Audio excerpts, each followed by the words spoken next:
Bonsoir, l'actualité de retour, le 23h et les titres pour démarrer.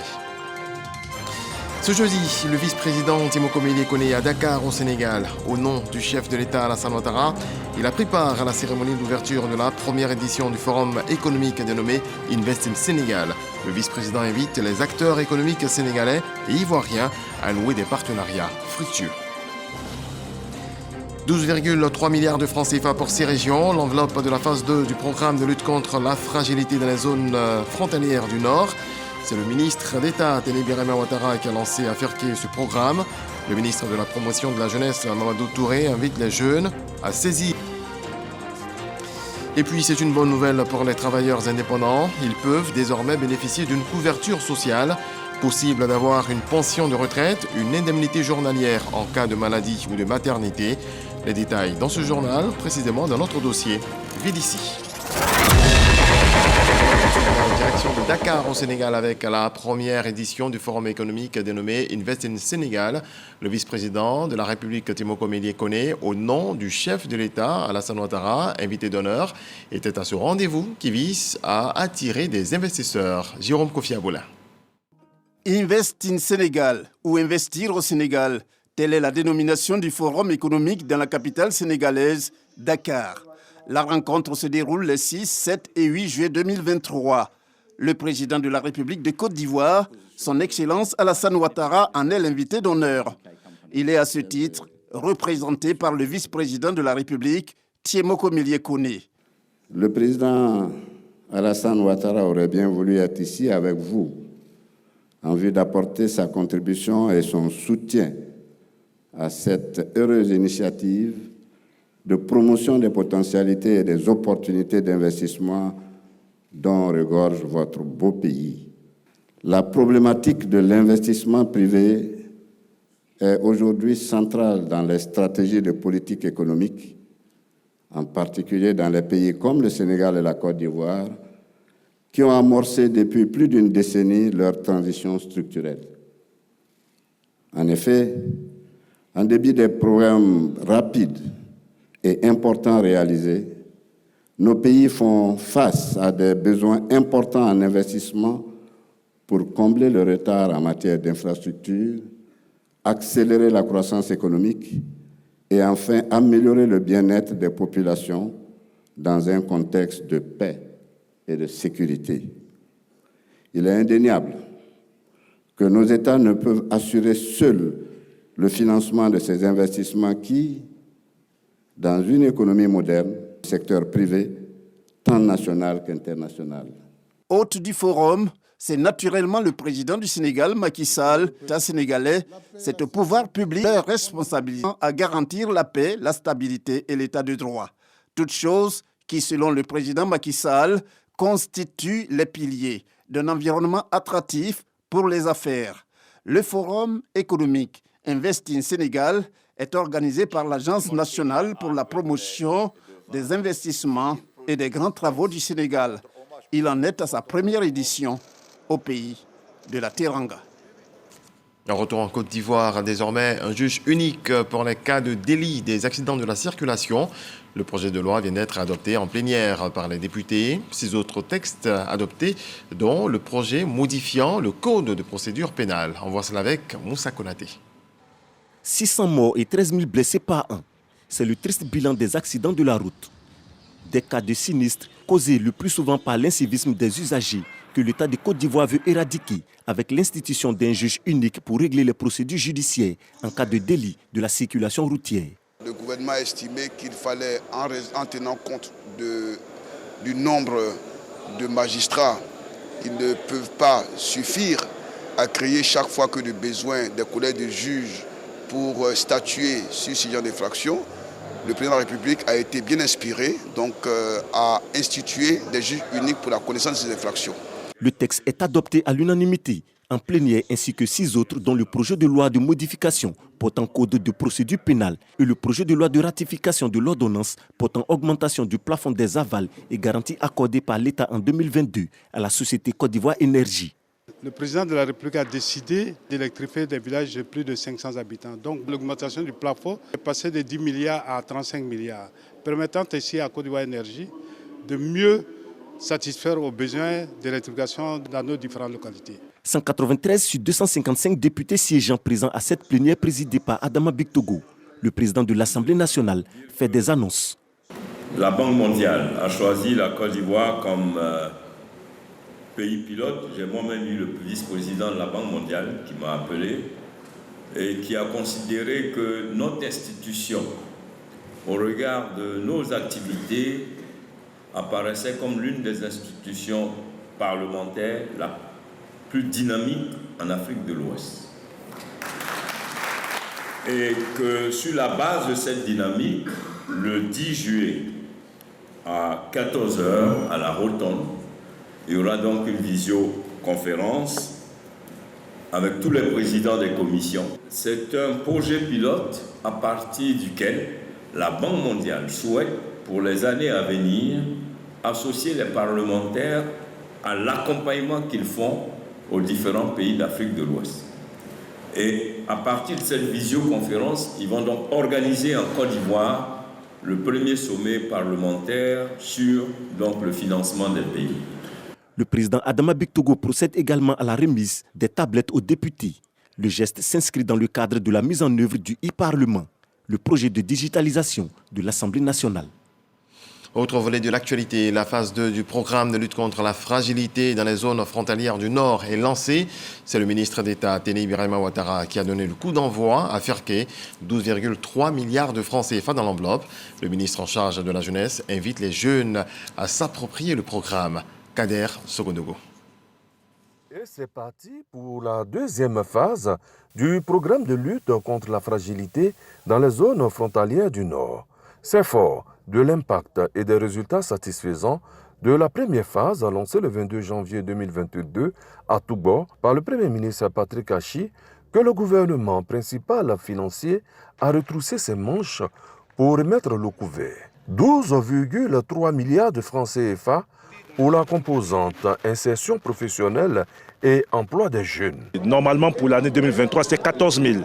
Mais compte tenu du fait donc, du caractère spécifique de cette année, le chef de l'État a voulu que cette année soit l'année de la jeunesse. Nous sommes passés à 30 000 nouveaux bénéficiaires que nous allons traiter donc, cette année. Le chef de l'État a mobilisé des ressources importantes, le gouvernement a mobilisé des opportunités. Il revient aux jeunes maintenant de se lever, de se battre et d'aller saisir ces opportunités sur l'ensemble du territoire.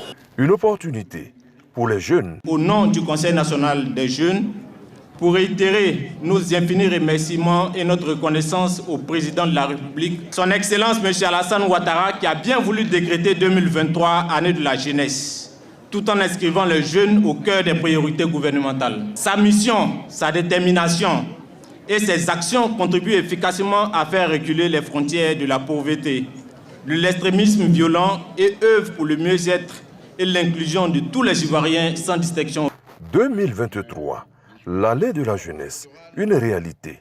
Téné Birahima Ouattara indique la voie à suivre. J'invite donc toutes les populations des régions de la Bagoué, du Bonkani, du Folon, du Kabadougou et du Poro, du Tchologo à s'approprier les différents dispositifs qui sont mis en œuvre cette année. Ce programme, comme vous le savez, a pour objectif ultime de favoriser votre autonomie, de vous permettre de subvenir à vos besoins et de vous réaliser pleinement tout en contribuant au développement économique et social de votre région et partant de la Côte d'Ivoire entière. Remise de diplômes, de chèques, de permis de conduire, équipement de coopératives, des retombées de la première phase qui a coûté plus de 9 milliards de francs CFA, dont la cible visée a explosé de 4%. La deuxième phase, qui démarre maintenant, sera accompagnée par les partenaires habituels, dont le PNUD. On en vient à notre dossier VDC, je le disais en titre. Les travailleurs indépendants peuvent désormais bénéficier d'une couverture sociale. Vous êtes artisan, agriculteur ou encore artiste. Il est possible d'avoir une pension de retraite, une indemnité journalière en cas de maladie ou de maternité. C'est ce que nous apprend Serge Collier.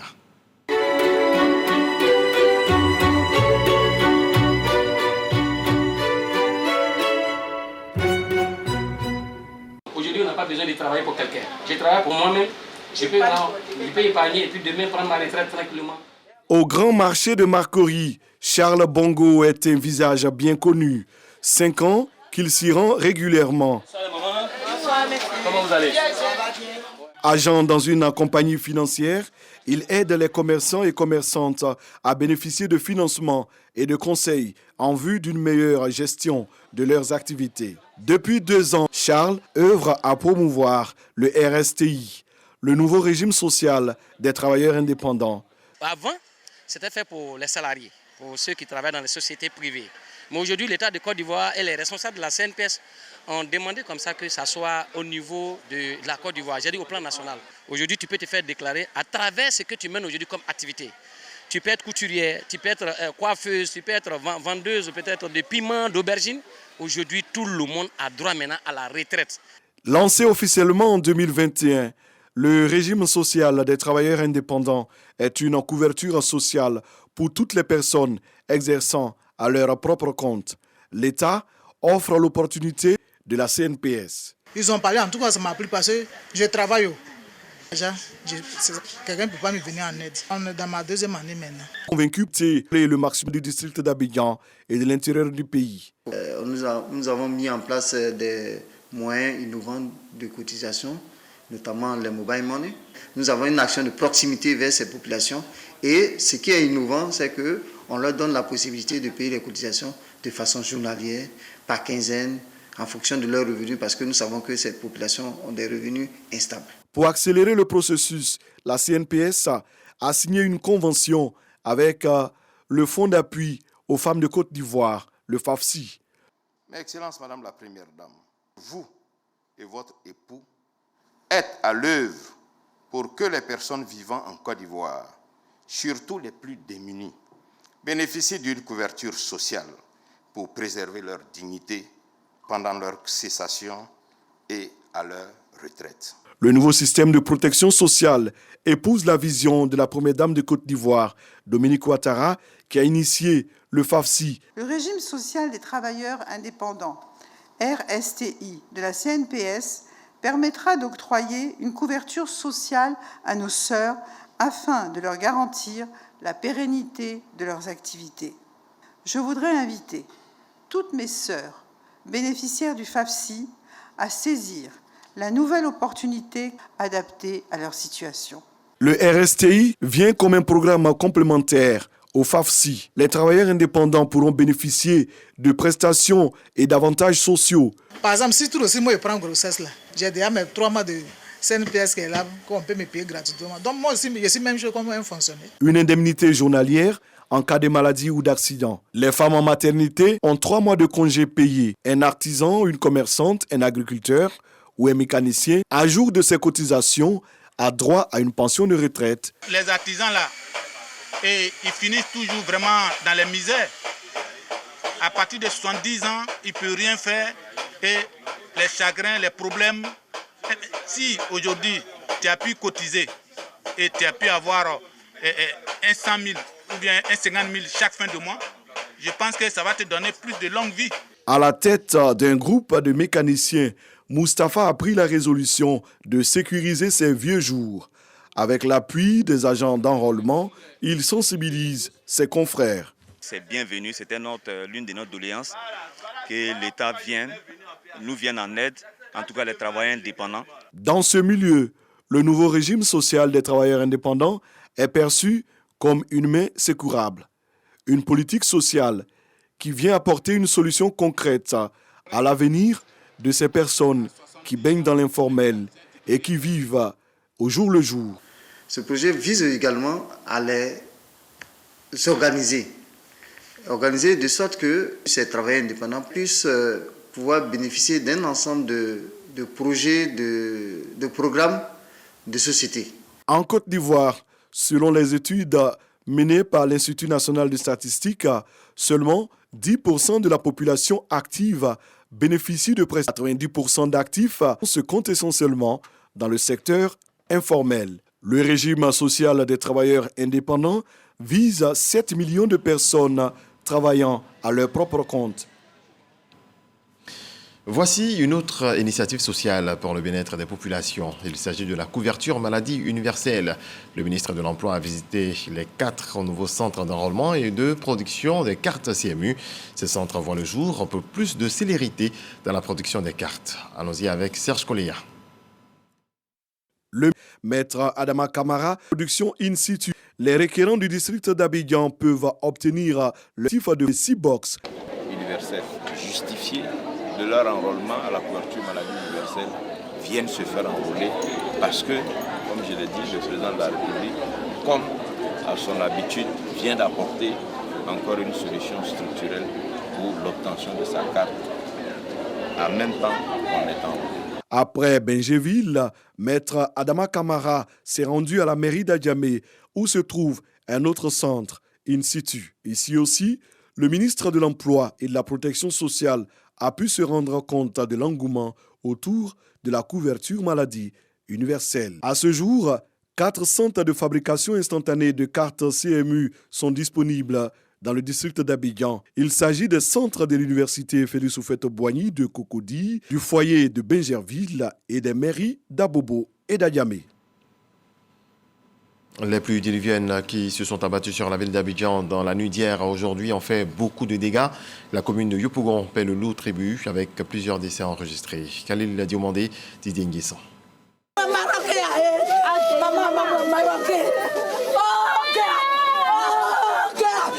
Des cœurs en lambeaux face à 2 corps d'enfants sans vie. Les pluies diluviennes viennent encore de faire des morts. Cette fois, dans une zone à risque au quartier Mikao de Yopougon. C'est aux alentours de 3 h du matin ce vendredi que la clôture de cet entrepôt de cacao cède à la pression des eaux pluviales. Sa chute entraîne un glissement de terrain. Plus de 8 maisons, principalement des baraques, sont impactées. Ma fille qui passe en 5e, la voilà qui a couché. Mais 2 enfants, on ne les a pas encore retrouvés. Il n'y a plus d'enfants. Les sociétés là, ça ne faisait pas la première fois. Ils ont fait un caniveau qui ne vaut pas 1 mètre. Mais quand vous créez des sociétés, il y a des personnes, il y a des humains qui vivent vous, aux environs. Vous devez tenir compte de ces personnes. Cette septuagénaire échappe in extremis à la mort. C'est la nuit, c'est pas mon fils. Sous la pluie, je t'attends. Nuit là, boum, pour sortir. C'est devenu grave. Tout est fait ici. C'est quitté là-bas de venir ramasser nous ici. À l'été, aux environs de 7 h du matin, les équipes du groupement des sapeurs-pompiers militaires se déploient sur le terrain. Une fouille s'entame dans l'extension de la forêt du Banco. Selon les riverains, des victimes y ont été transportées par les eaux.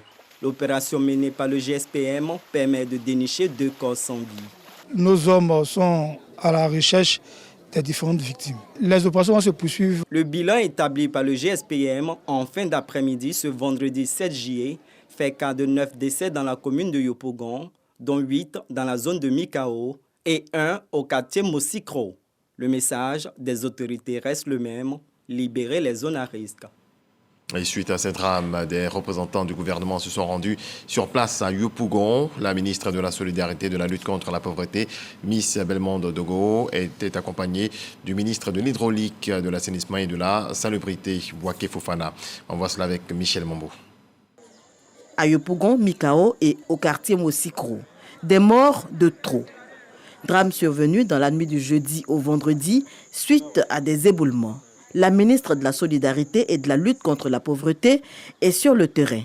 Miss Belmondo Dogo, accompagnée du ministre de l'Hydraulique, de l'Assainissement et de la Salubrité, Bouaké Fofana, apporte le soutien du gouvernement aux populations sinistrées, mais surtout appelle les populations vivant dans les zones à risque à quitter ces vallées de la mort. Dans la nuit d'hier à aujourd'hui, nous dénombrons 11 morts pour Abidjan, 2 morts à l'intérieur du pays, à Boisflé. Ce que nous demandons aux populations, et nous ne cessons jamais de le dire, que ces populations quittent les zones à risque parce que cette année, contrairement aux autres années, nous faisons face à une situation que nous pouvons qualifier de catastrophe parce que le niveau de pluie de cette année est multiplié, je dirais, par 5, souvent par 10. La sensibilisation, elle se fait dans toutes les langues. Nous sommes un État, nous sommes un gouvernement. C'est pour ça que quelquefois on fait recours aux forces. Mais on ne peut pas avoir des policiers en permanence derrière chaque personne. Le gouvernement est à la recherche de solutions durables qui consistent dans le recasement des gens sur des sites moins dangereux. Ce qu'on leur demande, c'est dans leur propre intérêt qu'on demande de partir de ces zones. Au total, 13 morts enregistrés ce vendredi sur le territoire national suite aux fortes pluies. La Sodexam, société de météorologie, annonce encore de fortes précipitations avec des risques d'inondation. Il faut quitter les zones à risque de toute urgence. Le message est clair et il est sans appel. Rendons-nous au nord du pays. La députée de Korogo Commune a échangé avec les femmes autour de la question de l'autonomisation. Madjara Koulibaly exhorte les jeunes filles à saisir toutes les opportunités de l'année de la jeunesse. C'est quoi si, Didier Nguessan? Pour la 3e année consécutive, depuis 2021, l'honorable Madjara Tiegbana Koulibaly est venue faire la fête avec ses sœurs, les bras chargés de cadeaux. Des cadeaux composés d'ustensiles de cuisine et de kits d'entretien pour contribuer à la salubrité. Ces femmes-là sont des battantes. Elles ne ménagent aucun effort pour l'avenir de leurs enfants. Elles ont créé, sans l'aide de personne, des activités de numératrices. Donc elles se débrouillent tant bien que mal. Et donc en tant que femme, je pense que j'ai un devoir vis-à-vis de toutes ces femmes. Je fais de mon mieux, chaque jour que Dieu fait, d'essayer de les honorer. Pour moi, la femme a sa place. La femme a sa place, surtout la femme, on va dire, rurale. Elle a sa place dans le développement du pays. Et pour moi aujourd'hui, au-delà de tout ce que nous avons eu comme échange, tout ce qu'il y a eu comme partage de cadeaux, le don que je vais laisser, c'est de démontrer à ces femmes qu'elles ont leur vie en main et elles sont capables d'en faire ce qu'elles veulent. À l'image des 2 éditions précédentes, plusieurs femmes issues de couches sociales différentes ont reçu des diplômes en reconnaissance de leurs efforts quotidiens pour la promotion de la dignité de la femme dans le Nord. Pour toutes ces actions de générosité, les femmes du Poro, dans leur ensemble, notamment les plus jeunes, s'engagent à faire de l'année 2023 une année de déclic pour la jeune fille du Nord. Poussons à présent les portes de la politique. Élection municipale 2023, le candidat du RHDP à Agniémé-les-Cros, officiellement présenté, c'est le ministre Siandou Fofana. Herman Niamien. Fofana Siandou, candidat officiel du RHDP aux élections municipales à venir à Agniémé-les-Cros, présenté à la population. En procédant à cette présentation, le ministre Adom Kakou Léon a exprimé sa reconnaissance au chef de l'État et à la base du RHDP pour avoir porté leur choix sur le ministre Siandou Fofana pour les élections municipales à Agniémé-les-Cros. Siandou, c'est le politicien qui aime son peuple, le peuple de Niger, le peuple d'Agniémé-les-Cros, plus que tout autre. Siandou donne facilement.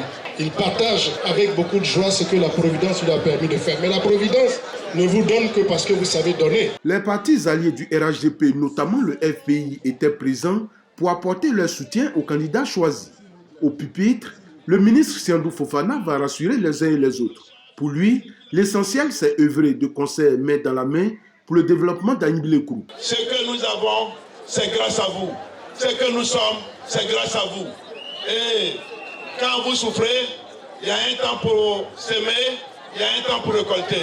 Le temps de la récolte pouvant arriver, il faut qu'on vous donne votre part de récolte. Après sa présentation officielle au sien, le candidat Siandou Fofana a comblé les moments venus d'Agniémé-les-Cros et banlieues regroupées au sein de différentes associations. Elles sont réparties avec plusieurs cadeaux évalués à plus de 30 millions de francs CFA. Elles ont également bénéficié de dons en numéraire logés dans une structure financière de la place. Un fonds qui va leur permettre d'entreprendre des activités génératrices de revenus pour pouvoir se prendre en charge et lutter ainsi contre la pauvreté. Dans le district autonome des Savanes, le RHDP renforce les capacités de ses militants. Cette semaine, des formations ont été organisées dans les chefs-lieux des 3 régions, le Poro, le Tchologo et la Bagoui. En ligne de mire, la victoire au soir du 2 septembre prochain. C'est quoi si, Didier Nguessan. Les militants ciblés pour cette première vague de formation sont les secrétaires des zones, les responsables des structures spécialisées et techniques et les secrétaires départementaux et leurs bureaux. 3 étapes enregistrées, Fekese, Dougou, Bundiali et Korogo. Dans ces 3 chefs-lieux de région, environ 400 personnes ont reçu des notions sur 4 modules clés. Que savoir sur le RHDP? Quels sont les enjeux des élections couplées régionales et municipales à venir? Comment réussir les échéances électorales qui avancent à grands pas? L'objectif du RHDP est de faire une razzia donc remporter tous les sièges au niveau donc, du district des Savanes de manière particulière. Et cela passe nécessairement par une bonne formation, une bonne organisation, des actions concrètes sur le terrain. Au cours de ces séances, les militants disent avoir beaucoup appris. Ils s'engagent à démultiplier les acquis de cette formation. Nous qui sommes responsables de jeunesse, voilà, elle a été beaucoup utile pour nous. Parce que ça nous permet d'aller relayer aussi sur le terrain pour dire à nos camarades qu'ils acceptent la discipline du parti, acceptent de faire les formations, voilà, et puis toujours militer pour le parti. On est très ravis d'avoir cette formation. Vraiment, on va faire le travail, on va vraiment aller vers nos bases, vers nos militants pour aller leur donner le message qu'on vient d'avoir. Après cette première vague, bientôt le tour des secrétaires de section du district des Savanes. Plus de 600 personnes sont attendues. La CAN en Côte d'Ivoire, c'est dans moins de 200 jours. Les préparatifs vont bon train et les couleurs sont annoncées jour après jour. La mascotte de la CAN 2023 dévoilée aujourd'hui, ce pachyderme est appelé Aquaba. Bienvenue à la Coupe d'Afrique des Nations en Côte d'Ivoire. Arsène Kwasi. La Côte d'Ivoire a franchi un nouveau pas décisif dans le cadre des préparatifs de l'organisation de la Coupe d'Afrique des Nations 2023. La mascotte de la CAN dénommée Aquaba a été dévoilée au cours d'une cérémonie riche en couleurs et en présence de plusieurs membres du gouvernement, y compris le président du comité d'organisation. Les grands événements festifs comme la CAN ne peuvent pas faire l'économie des dispositifs de communication et de marketing, dont la mascotte. Celle-ci n'est pas seulement un élément d'identité visuelle, c'est un catalyseur de l'attractivité de l'événement au plan social et économique. La mascotte traduit bien l'identité de notre pays. Pays d'espérance, terre de brassage, terre d'accueil. La CAF invite l'Afrique à venir en Côte d'Ivoire et la Côte d'Ivoire ouvre les bras pour accueillir le monde.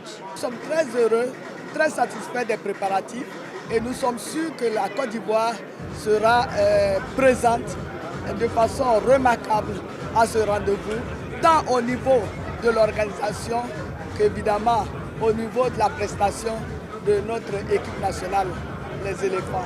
Sur les 328 dossiers de candidature, seulement 3 ont retenu l'attention du jury, avec le grand gagnant, Kwadio Raoul Frédéric, qui repart avec une cagnotte de 10 millions de francs CFA. Habillé aux couleurs nationales avec une couronne de chef à Caen, Aquaba a pour objectif de supporter les éléphants, mais aussi les 23 autres pays qualifiés pour cette 34e édition de la CAN. L'ambassadeur de la compétition sillonnera les villes de l'intérieur. Madame, monsieur, on s'arrête ici pour ce 23h. Très belle nuit à vous tous, sous la protection du Très-Haut. Bonsoir.